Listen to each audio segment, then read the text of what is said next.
Lenovo has impressed me lately with their offerings into the tablet world in 2025.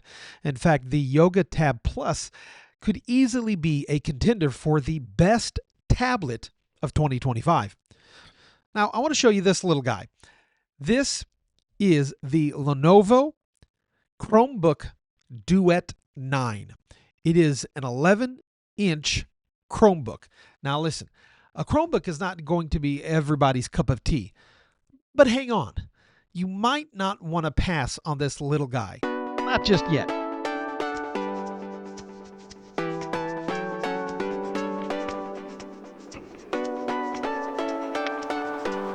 Now, many people might skip this Chromebook in favor of an Android or iOS tablet. And I'm going to be honest, my experience with Chromebooks is quite limited. So I was a little skeptical in trying this guy out. But honestly, I was kind of surprised. The Lenovo Duet 9 has a MediaTek Companion 838 processor. Its operating system is Chrome OS. It has 8 gigabytes of RAM. It stores up to 128 gigabytes. It has 2 speakers in it. It boasts a 5 megapixel front camera and an 8 megapixel rear camera. Here are my overall impressions. The challenge with a device like this is that it's straddling two worlds. Is it a tablet? Is it a Chromebook? So because it's straddling both worlds, there's the potential for the Duet to be a mediocre tablet and a mediocre Chromebook. But surprisingly, the Duet 9 does fairly well in both arenas. I mean, don't get me wrong, it is a Chromebook. It's a Chromebook with the semblance of a tablet. But that's not all bad. So let's start with the good. Let's start with the obvious, the price. I picked this little guy up back in January for $289. Now, a recent search shows that this currently goes for $319. $289 or $319 comes with the keyboard, case, and the stylus. The build, let's talk about the build quality. The build quality is quite nice. I mean, it feels like a well-built, I would call it a semi-premium device. The case feels good in the hand. The keyboard is sturdy. Everything just feels very well built. Let's talk about the accessories. I'm going to be honest. I'm impressed with these accessories. The stylus is nice. It's run on batteries, which is not ideal, but then again, it's not a deal breaker anyway, because it runs on AAA batteries. So it's not like it's some weird watch size battery. It's a very common battery. The pen is a little larger, heavier than other styluses that I've worked with, but that's not necessarily a bad thing. The keyboard and the case are really nice. Like I said, with the build quality, they feel nice. They feel at least semi-premium. I'll tell you this, they feel a whole lot nicer than the case and the keyboard that's offered up with the OnePlus Pad 2. Along with that, the keyboard operates very well. The keys are responsive. There's a good feel to them. It feels like you're typing on a real legitimate keyboard. The slant on the keyboard case, which allows you to prop this up vertically or horizontally. This little idea is brilliant, and it makes me ashamed that manufacturers haven't come up with this idea 10 years ago. It's a brilliant idea, and I absolutely love it. The screen is nice. It's a 2K display. It's plenty bright. I love Lenovo's color processing.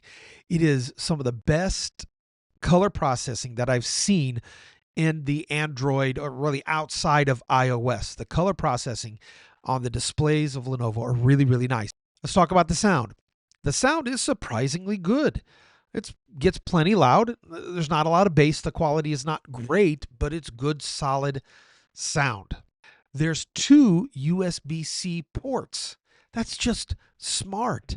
You can cast and charge this device at the same time. You don't have to buy an accessory or an adapter. What's this, precious? What is this that we see here? A 3.5 headphone jack? I thought these guys had gone extinct. They put in a lot of thought on this device. It feels nice that a device at this price point has this much thought put into it.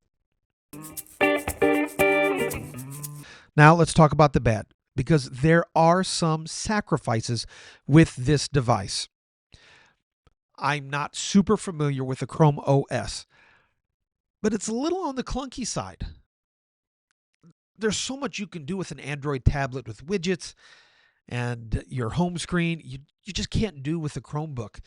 And being a tablet Chromebook hybrid, I was expecting a little more free play. I was expecting a little more, some more options to be able to craft my home screen the way I wanted to. Because essentially, when you unplug the keyboard, it launches into tablet mode, which is essentially, it just kind of pulls up your app drawer and keeps your app drawer pulled up so you can touch on whatever app or icon that you want to touch on.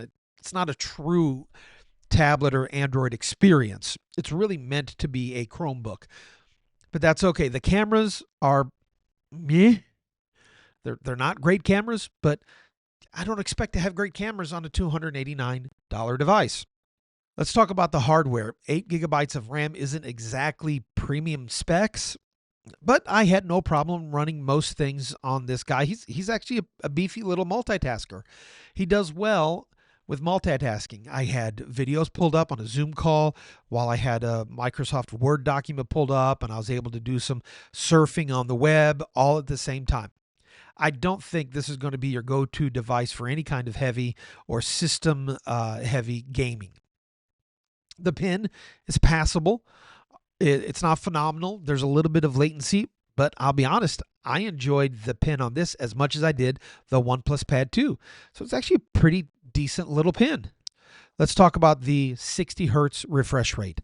I am not a fan of the 60 hertz refresh rate. I think in this day and age, every device should have at least 90 hertz as standard practice. Once again, it's a $289 device. The screen got bright enough. It handled all the video that I wanted to play on it. It's just the navigating from screen to screen, the 60 hertz just felt a little old, felt a little dated. But once again, it's a $289 device. I'm not expecting fabulous displays. So overall, you can't overlook the price. This is not a premium device. I don't know if I would classify it as a semi-premium device based on its cost. I would say it's a entry-level device with semi-premium level specs. Okay, final answer. Should you buy this device? That's very situational because let's be honest, this is a very niche device. It's a very specific device. If you're looking for a tablet to be your primary driver, I would say no.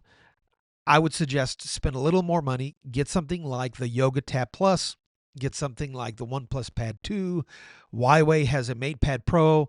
Hopefully one day it'll be able to be sold in the United States, but that looks like a really sharp Android tablet. Or spend a little extra money for the Apple tax and get yourself an iPad. So this is not your daily driver. If you're looking for a tablet and not a Chromebook, this is not your device. Because Chromebook is a completely different operating system and experience than an Android or an iOS tablet. If you're looking for a beefy Chromebook to be your primary driver, spend a little extra money and get a premium Chromebook. So, who's this little beast for? Well, let me give you some thoughts. Number one, if you are a parent looking for a quality device for your kid that will not break the bank, and you don't want to pay the Apple tax for it, this is a good device. If you aren't techie, but you want something just very simple, very basic, that just handles your basic functions of internet surfing, answering emails, writing a document here or there, and you don't want to mess with the full ecosystem of Apple or Android, then this is for you. If you're looking for a solid secondary or a travel device, yes, this is for you. If you want something you could take on the road or on a plane with you, take it to another country or something like that, where if you do a lot of travel and you want to be able to function and not worry about if somebody steals it or you're out a lot of money or anything like that, this device is for you. If you're a teacher looking for a student or something like that, this is for you. This is a solid, cheap device with really good specs for the money, but it's a good, solid device. Basically, what I'm trying to say is the Lenovo Duet 9 is the most well-rounded and versatile device that services an extremely limited niche market. So if you fall into this very small demographic, rejoice. You have found your device. Hit the like button, hit the subscribe button, so that way you can stay plugged in for future Real Honest Reviews and future content.